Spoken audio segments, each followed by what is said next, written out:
You are now listening to the IELTS podcast. Learn from tutors and ex-examiners who are masters of IELTS preparation. Your host, Ben Worthington.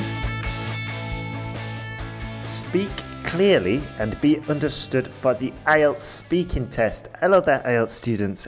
In this tutorial, we are going to be looking at speaking clearly, being understood, and with us we have a speech therapist and language expert, Esther Brill from speakmoreclearly.com. Hi there, Esther. How are you doing?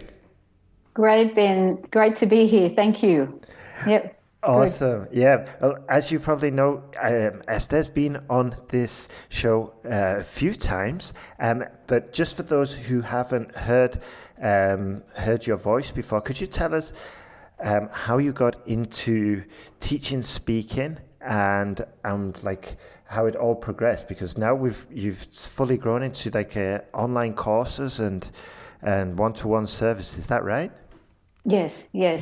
I originally started. I'm being a speech therapist. I work with children and adults to help them speak more clearly. And in Australia, there are a lot of migrants, people coming from all over the world, and often they have really good skills, but they have a heavy accent. And I've had people come to me saying, I've gone to an interview and the interview panel have said, wow, you've got fantastic skills, but your communication is very poor, meaning we can't understand you.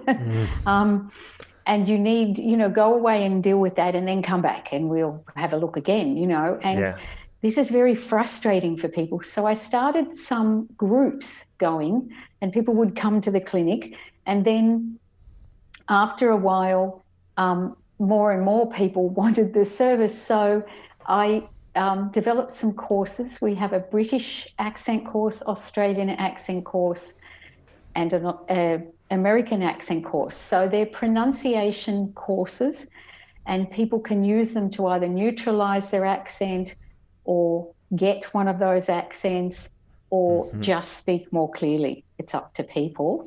They're online courses, and they have lots and lots of video training, audio training, higher level vocabulary, dialogues, everything, and specific how to pronounce different vowels, how to make the consonants, and in words and in sentences, lots and lots of practice material as well, including also stress and rhythm and intonation and all of those things. Yeah, because one takeaway I got from the last tutorial we did together was that it's incredibly some sounds and some like ideas and some concepts that need to be taught and sort of like ingrained and integrated into your language can be quite technical. And as you mentioned, I remember clearly you said that a lot of native English speakers have just developed a hack to get around it. And unless you're explicitly taught that hack, you could probably spend time being frustrated trying to figure out what it is they're doing. No? Yeah. I had a client in our yearly subscription course, because it takes a while to change your accent. I mean, you can see a difference. We've had lots of people say after 2 months of practice every day for 15 minutes, they can actually already see a difference. But if you want to fully change it, it takes a while. And in our yearly course, we're offering live once a month coaching with me in a group, but people can volunteer to be coached for 15 minutes in the hour. And one of the guys who had a pretty good American accent said, so we have different groups, Australian, American, British. One of the guys in the American group said, look, I know how to say TH, but I don't know. He said, I'm having trouble saying it when I'm speaking quickly.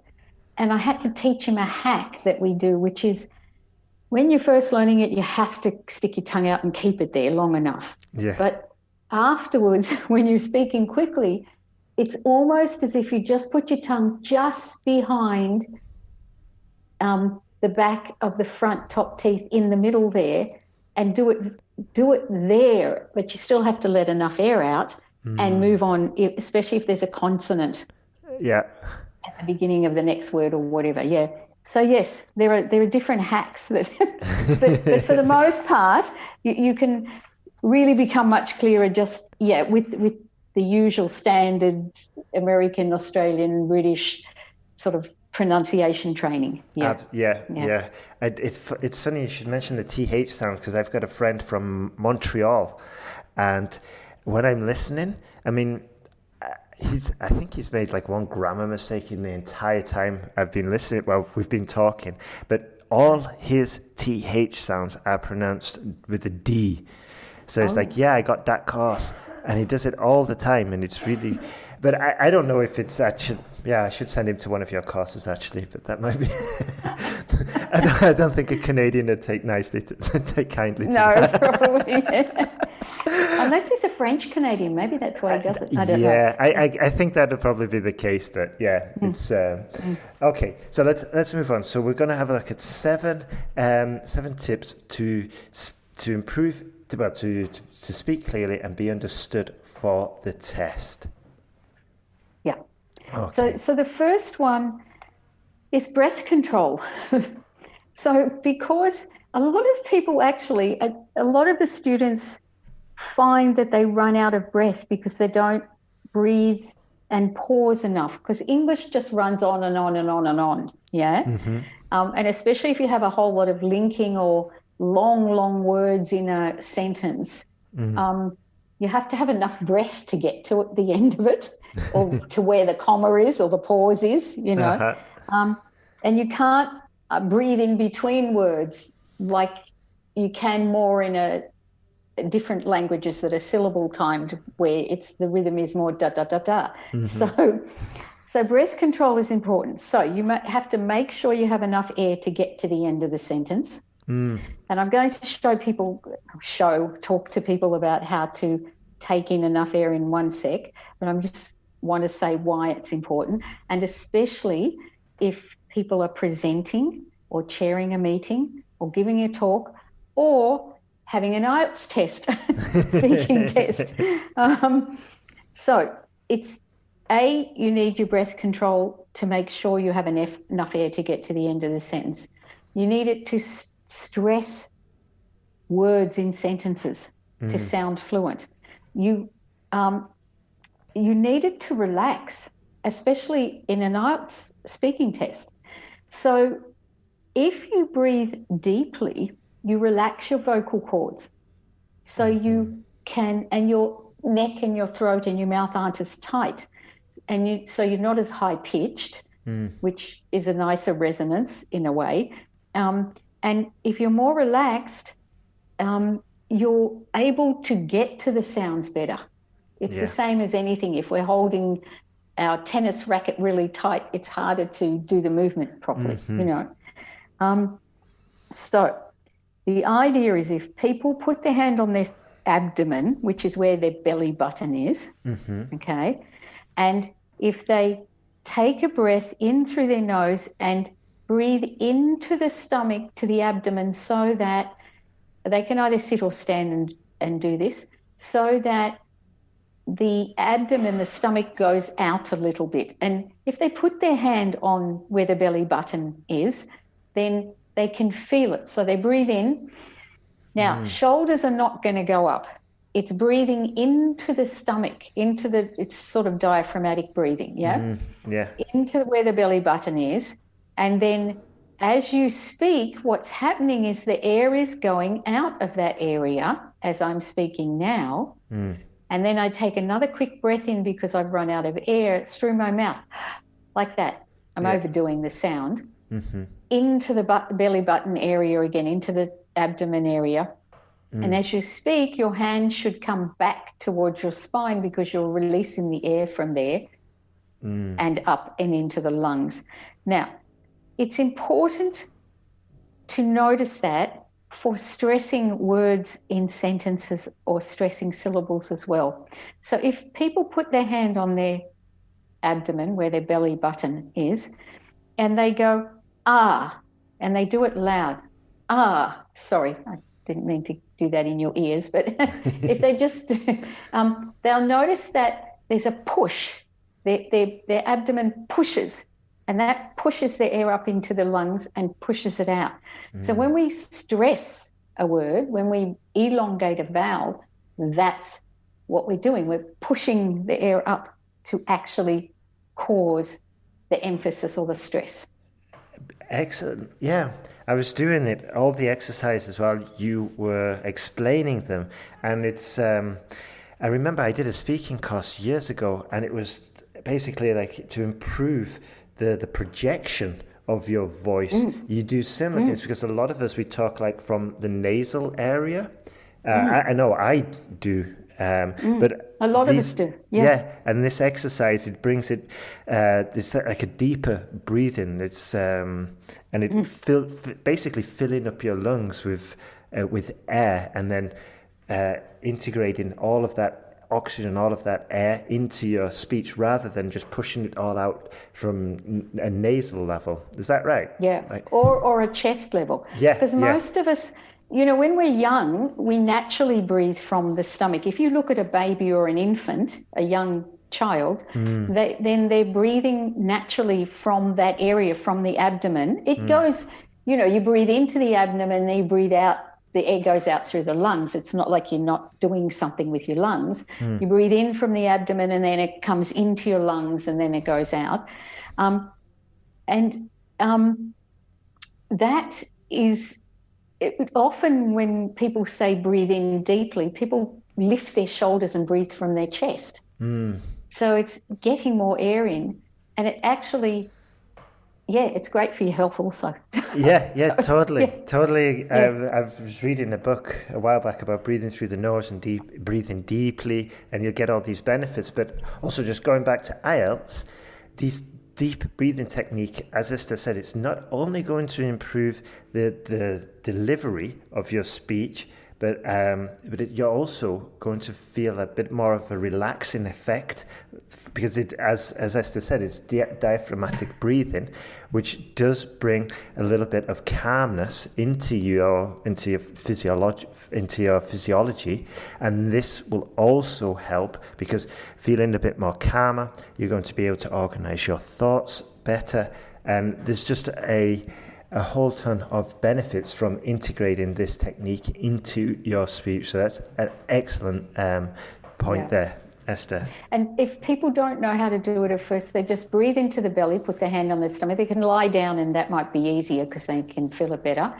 And once they've taken the air in, then they just count and notice how the air goes out. So breathe in to the belly, and then 1, 2, 3, 4, 5, 6, 7, 8, 9, 10, depending on how much you've breathed in.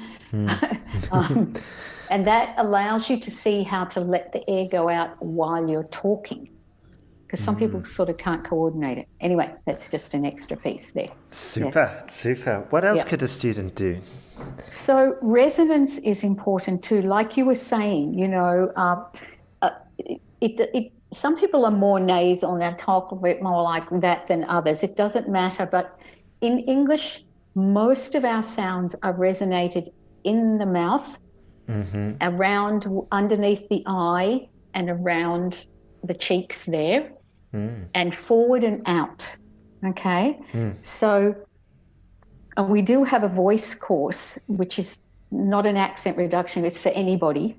And it's shows you all of this breath technique and resonance and projection and pitch and all of that stuff. If anyone's interested, it's on our website. But the first thing for resonance is to open your mouth more, okay? Because you have to allow the sound to come out. If you're just talking like this to the IELTS teacher, it's not going to help because the IELTS teacher has to strain to hear you.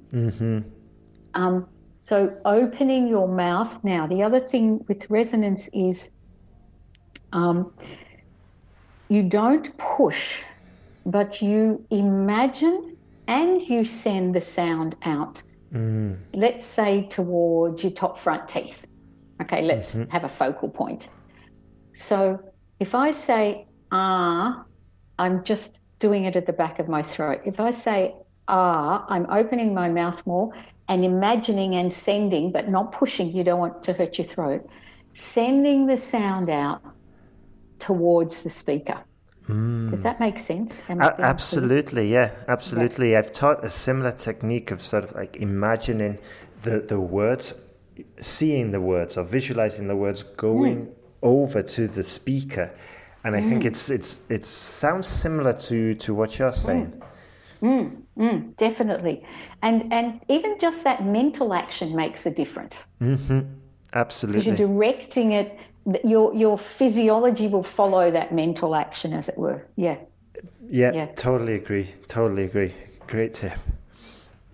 The next one that I thought, now this is a bit of a funny title, this one. It says slow down to speed up. Okay. Now, so what do I mean by this?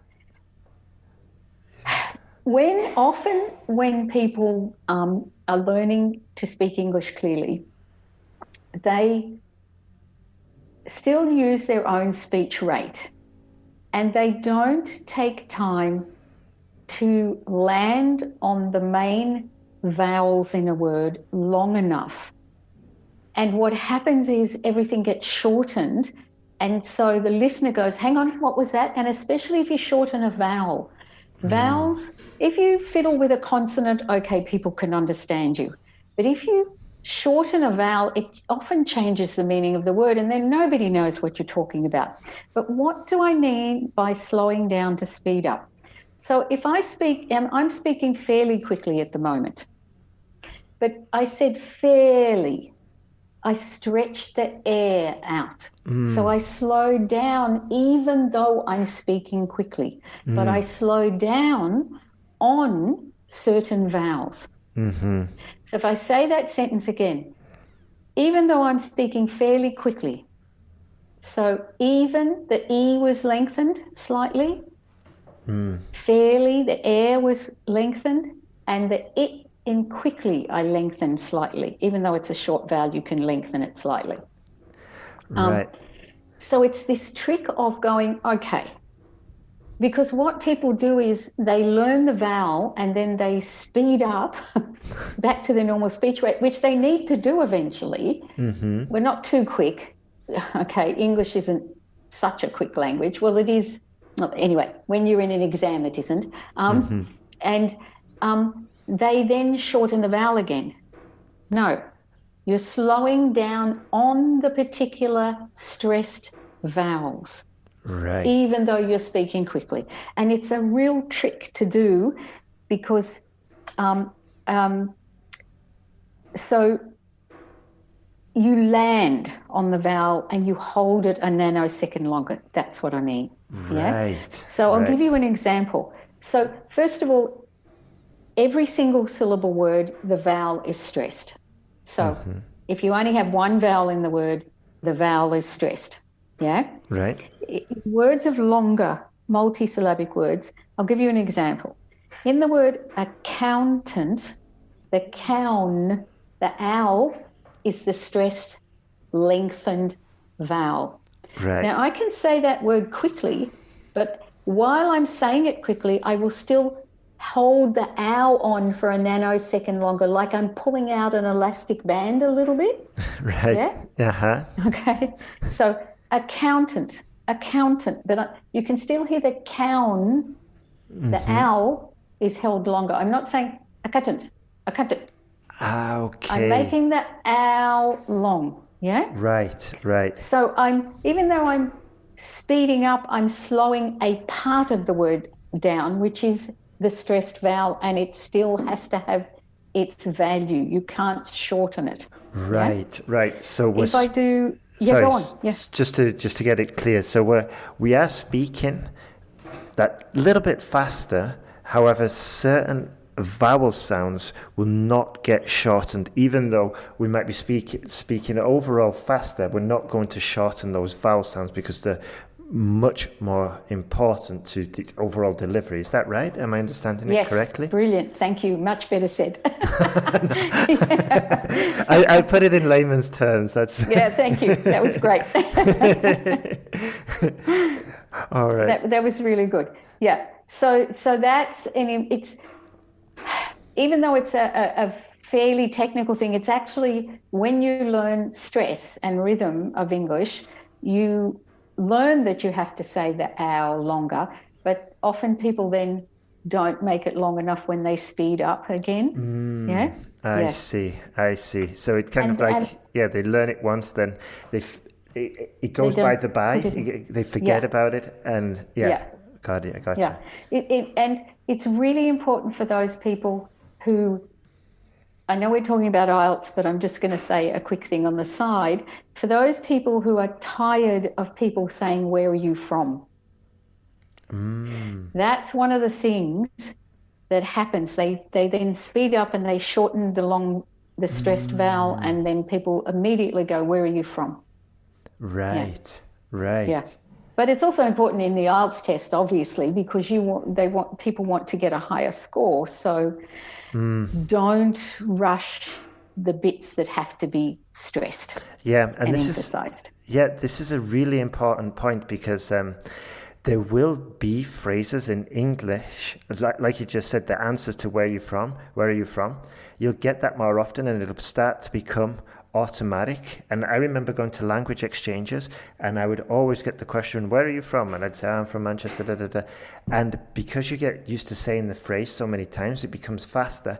And this, I think, is a perfect example of what you're saying, that the whole phrase becomes almost automatic, to the point where you're not thinking, and you forget the rules that you'd learned. To make it clear. Exactly. And it's so important that you mentioned this, because in the IELTS test, we do get the same question: are you working or are you studying?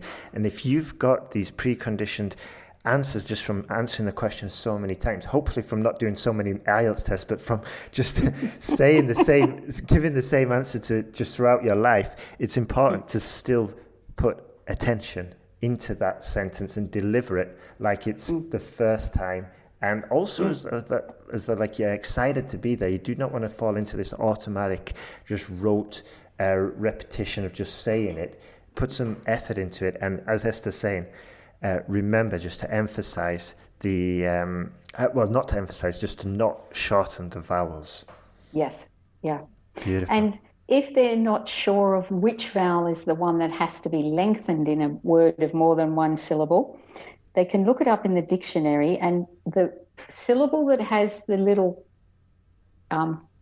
apostrophe before it is the one where they have to make sure the vowel stays long enough.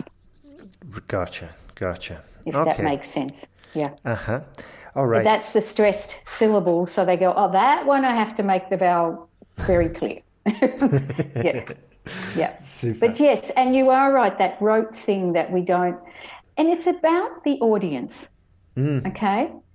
Like you and I have said before, if you're talking to your partner or your kid or your best mate, your best friend, you may speed up and half say your words. But if you're in an IELTS exam, that's not the audience for that. Absolutely. I'm just thinking, like, you want it to reach a level of automaticity, but not unconscious automaticity. You still need to be aware of every single sound. Maybe not every single sound, but you really want to be at a higher level of awareness. You don't want to be switching off and talking as though you just slouched on the couch with a friend. Yes. Much more formal. yes. Yeah. Which actually brings me to what I call active listening. Okay. And I'm sure you use this too, but for the grammar and for everything. But so what do I mean by that, and why is it important? So for neutralizing your accent, it means to purposefully and consciously listen.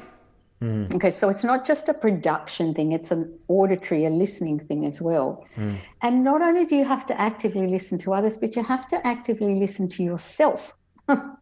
So when you're practicing clear pronunciation, you need to listen to how you are saying it, which sort of follows on from what you've just said. You know, are you still being clear? Are you saying your TH? Or you just gone unconscious and you think you're doing it? I have a client who He's an older gentleman and he's not doing it for an IELTS test. He just likes languages and he would like to have an Australian accent. And his background languages, he has several, are Asian background languages. And we worked on TH and he can do it beautifully and he can do it a lot of the time, but sometimes he just doesn't bother. And then he says, and I say to him, well, do you think you said all the THs in that sentence correctly? And he goes, yes, I think so. Yeah. But he hasn't listened to himself. Yeah. Yeah. Yeah. So that's that part of it. And I think, could I just interject? I think please. a real balance to being aware, like not overly aware that you're extremely conscious and it's interrupting your fluency, but not overly relaxed, as we were saying before, that you're just mumbling. And because you're around people that you've always been around, they understand you're mumbling. You've got to find that balance between speaking at a natural level, but being at a natural, relaxed level, and also just being aware and conscious of the actual sounds you're making. Yeah, how your speech is presenting. Yeah, exactly. Yeah. Awesome. And it's interesting because a lot of students who do our online courses say all of a sudden, even though they're listening and repeating to trainers and whatever, they say all of a sudden now they can hear the difference in how they're pronouncing it and how the trainer is pronouncing it. Whereas before, even though they tried to listen for it, they didn't know what they were listening for. So that all of a sudden they go, oh, now I get what I meant to be listening for. Exactly. Yeah. It's like the light bulb switched on, isn't it? Yes. I remember this with one of my students, and he was with me for a couple of weeks, and I remember he came into the living room and I started speaking and his eyes just lit up and he was just like, I understood you for the, and it's, it's so rewarding when they get to that level. So it's definitely a skill worth focusing on and developing. So excellent point there. Yeah. And the last point in actively listening to yourself, if you're recording yourself to see if you're being clearer, like you're practicing and you're recording, especially with the topics of the IELTS, for instance, that you're practicing, and you're listening back, and if you've been working on a particular element, a TH or a stress or just being clearer generally, listen just for that element. Okay, when you're doing the practice part, when you're listening back to yourself, So if you're practicing trying to say THs or Rs or stressing or pausing or whatever it is that you need to do, then just listen for that. Don't listen for every single thing or you'll drive yourself nuts. Absolutely. So have I achieved that? Yes, good, I can move on. Next time I record myself with a different IELTS topic, I'll listen. I'll listen if I'm saying the R correctly or whatever it happens to be. Absolutely, I totally agree there. Just breaking it down into the smallest components, focusing on that component, mastering it, and then moving it on to the other one is excellent strategy. And you're just going to avoid being overwhelmed, and you're going to and also celebrate those little wins. You're going to get more frequent little wins, which is essential for keeping up your momentum and keeping up your motivation. So excellent point there, Esther. Yeah, definitely. Yeah. And when you listen to others, there's a trick here. And other native English speakers, let's say, because that's what you're trying to model yourself off or with, as it were, for this particular exercise, the IELTS speaking exam. Notice if they pronounce a word in a different way to the way that you say it, and then write it down. Now, here's the trick. Don't write it down the way that it's normally spelt. Write it down the way that the person you were listening to actually said it. So it won't be the normal spelling. It'll be how you heard it being said. Yeah. And that way you can remember it much better and practice it. Absolutely. So for instance, if the word comfortable, okay, often people who don't realize that the OR, the or is not, it's an invisible, it's an omitted syllable, it gets left out. People say comfortable, and it's comfortable. Yeah. So listening to people, how they're saying things, noticing it. Don't over notice, like you said, but every now and again, switch on your noticing ears. Yeah. And if you heard them say comfortable and you went, oh, you'd write COMFTABLE to remind yourself that you don't say the or, for instance. A lot of my clients, students, I have trouble with the word surface. Because they say surface, because face is face. Yeah. And so they hear it and they don't register that it becomes fis, de-stressed. So it becomes short and squashed. Yeah. So you would write SURFS, for instance, surface, if you were going to write it how it sounded, for instance. Yeah. Gotcha. Yeah. Now that's a great tip. I've been doing the same with Hungarian, and but unfortunately, though, my Hungarian is so basic.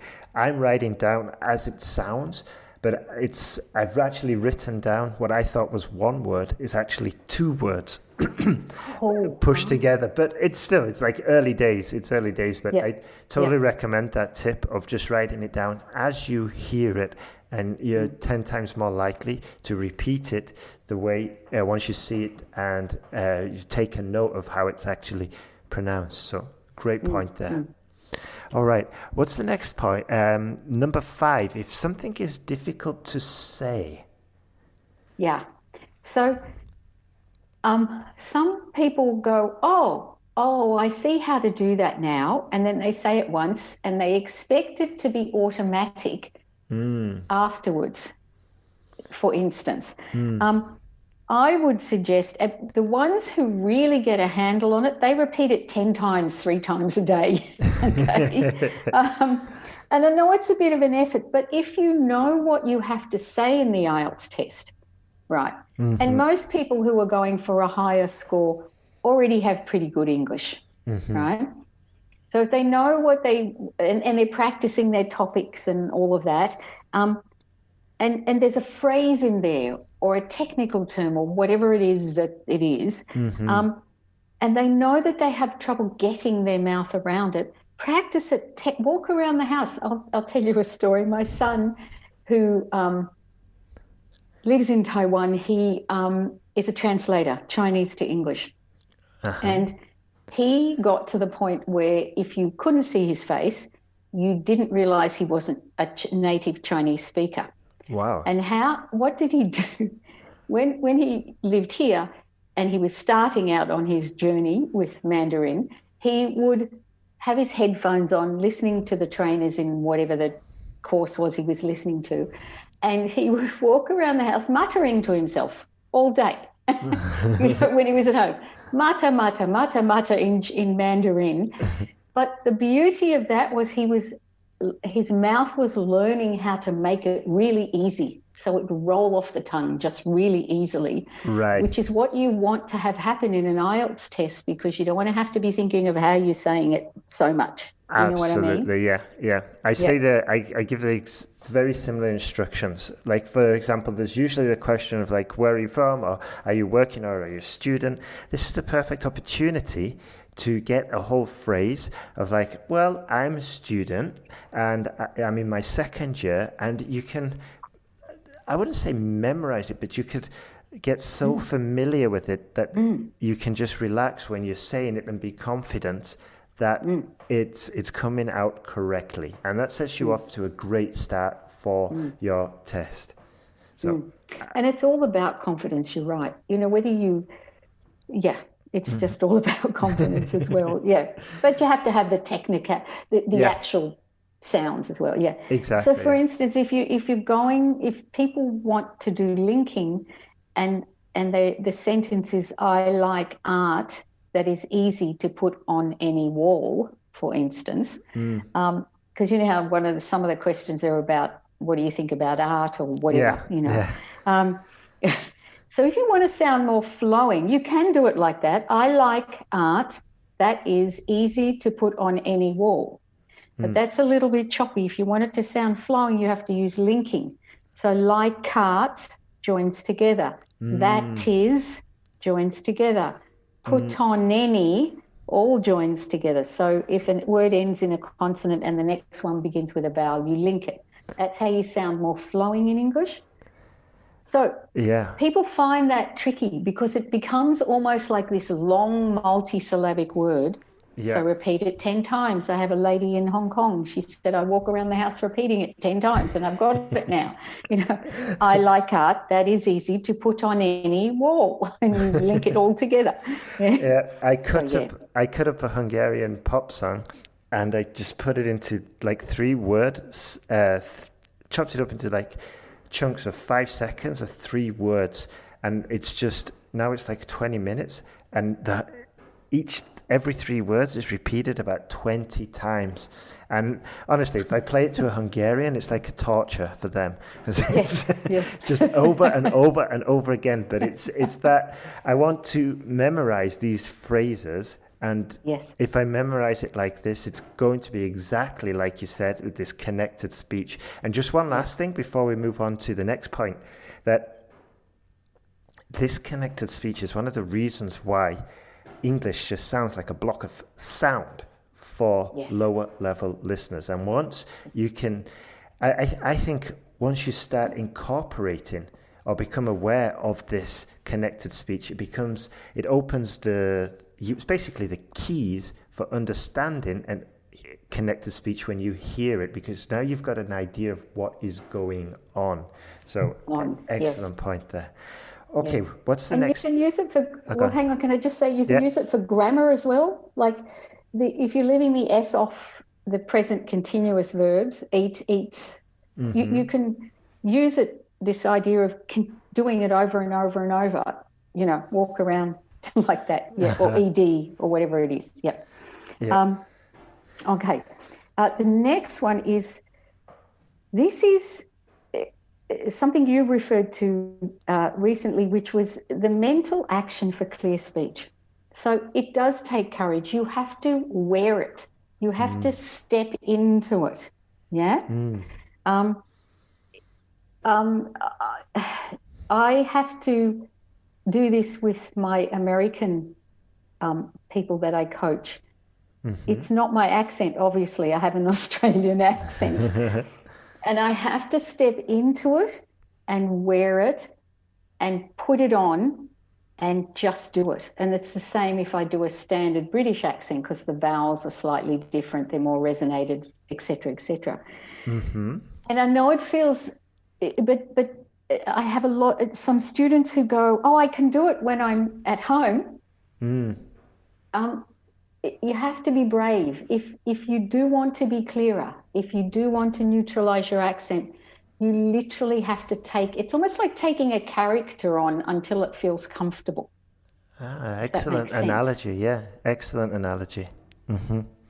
I know exactly what you mean. When I speak Spanish, I raise my volume and I speak louder, and I don't know, I feel a lot more sociable, and it's like exactly like you said, it's stepping into that character and being a little bit more spontaneous, and I find that helps a lot, because if I go with my British reservedness, I would get eaten alive in a Spanish conversation.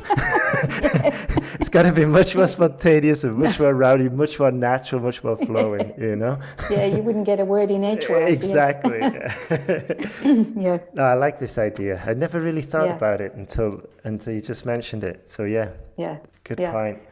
I do speak another language as well, and it's also a rowdy one, and you just have to step up. Exactly. It's fascinating, I think, these different energy and characters the language brings.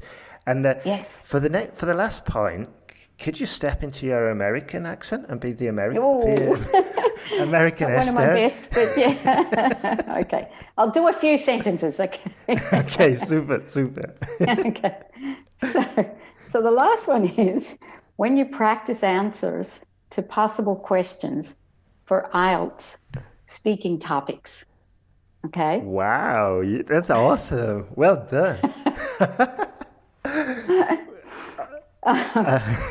You have to organize and think about what you're going to say, which is what Ben is teaching you anyway. Okay. Well, this is vital because the more familiar you are with the content, etc., etc. Can I go back to my normal accent? Yeah. I found myself just focusing on the accent and not listening to the content. So it's like, I know. Because I do it, but I probably haven't done it enough. Like, because I do it when I switch it on to just teach people. Right. But I haven't had to use it a lot continuously, if you see what I mean. Gotcha. It's more like a teaching mode. Yeah. So if I was in America and I had to use it, then I would. And I found that the more I teach American people who want American accents, the better I get at it during the lesson, if you see what I mean. Absolutely. Yeah. You warm up with it, don't you?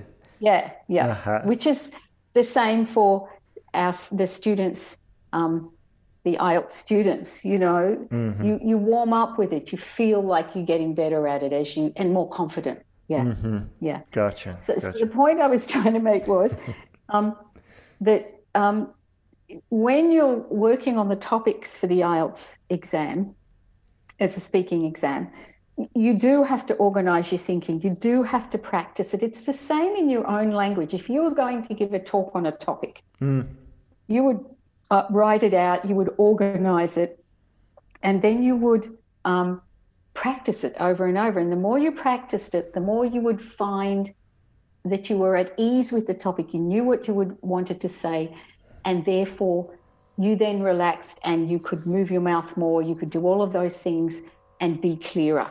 Yeah. So that's Ben's job, your job, which you help them organize what they're going to say and how they're going grammatically and just their thoughts and everything in English. What I would suggest is, and maybe I don't know if you've already told them, that they record themselves and practice the sections that don't sound clear. Okay. Excellent point. So have a listen and go, oh, all of that was clear, but that wasn't clear. I have to practice that bit.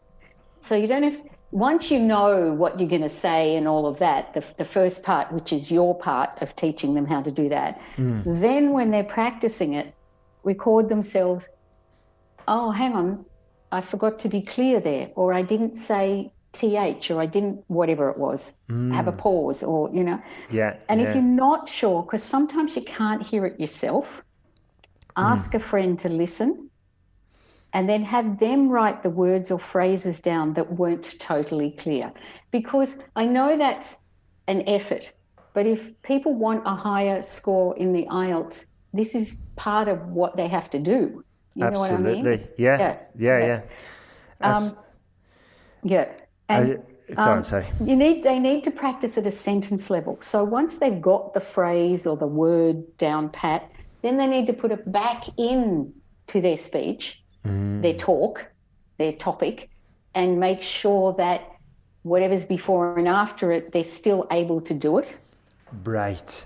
That makes sense. Do you want to put that in lay terms? But yeah. Now, from my understanding, I mean, one exercise we suggest to students is that they write out their answers for different cue cards, for example, in different topics, and then to integrate your advice would be to record yourself, and then identify the parts where it's not as clear as you would like, and maybe even get a second opinion on that, because you probably can understand yourself when you speak a different language, but a native English speaker or somebody else who's not as familiar with it might struggle, and then you get them to identify the parts that are getting, I wouldn't say butchered, but are getting that are not clear. Exactly. That's the kind of way to say it. Yeah. To identify the unclear parts, and then you work on those, and then you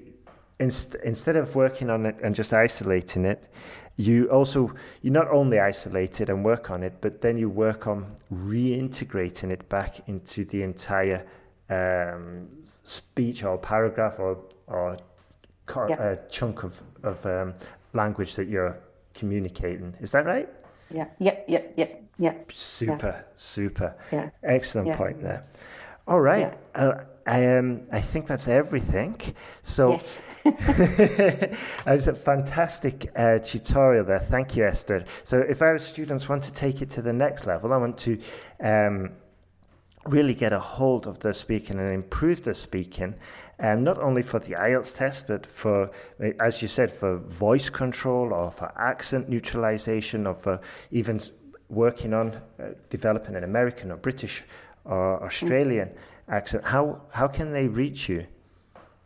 So my website is speakmoreclearly.com, and all the courses and everything are on there. There's a British accent course, Australian accent course, American accent course, and the richer voice course, and a few others which I won't go into. Yorkshire? Do you have a Yorkshire accent course? No, sorry, I don't. Yes, sorry.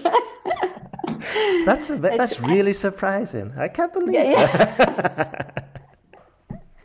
Sorry, I hope I haven't offended you.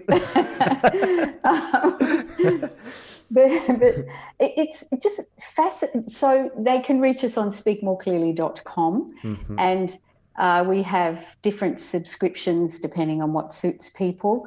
The other thing I just quickly have to say is often people don't understand. They learn English, which is brilliant because they need to if they're going to a IELTS test or some other country where people speak English. But they don't realise that pronunciation. So they go, oh, no, I'm too busy learning English. I don't need to be clearer. And then when they go to get a job, they're penalised because they can't be understood. So it's just as important. Being clear for your IELTS test, being clear to get a job, etc. This is so true. This phenomenon is so common in Spanish. It had a name. It's called textbook English, where you could read Charles Dickens and you could write an essay, but when it came to speaking and being understood, it was a much lower level, and it's incredibly frustrating for a student who can read at like C2 level but has the pronunciation of like B1 or A2. It's incredibly frustrating. So, and I totally agree with you. I think pronunciation is it's often, because it's difficult to teach, it's often neglected by tutors, and it's difficult to work on your own. It's often neglected by the students, but yet it is an incredibly important piece of the whole language of communication. So totally agree with you. People say to me, "Oh, why didn't my teachers teach us this?" Exactly. It's often because the teachers have the same accent. Pretty much. Yeah, that's so true. That's so true. All right. Well, thank you very much, Esther. And so just a reminder for the students, you can reach Esther at speakmoreclearly.com, speakmoreclearly.com, and there's all the courses, British English, American English, Australian English, maybe in the future Yorkshire English. I should look into it. I'll come to you. You can tutor me. I'll call you. You. Thanks. So thank you very much, Ben. And it's been thank you very much to you, Esther, for sharing all your expert knowledge there. And remember, students, as well, if you're struggling with the IELTS exam, you can reach us at IELTSPodcast.com. And we've got essay corrections, and we've got the online course as well for the writing, for the speaking, for the reading. And you're not alone in this. There's not only myself, there's also Esther out there. We can help you move forward and improve with your English skills and IELTS skills. Good luck.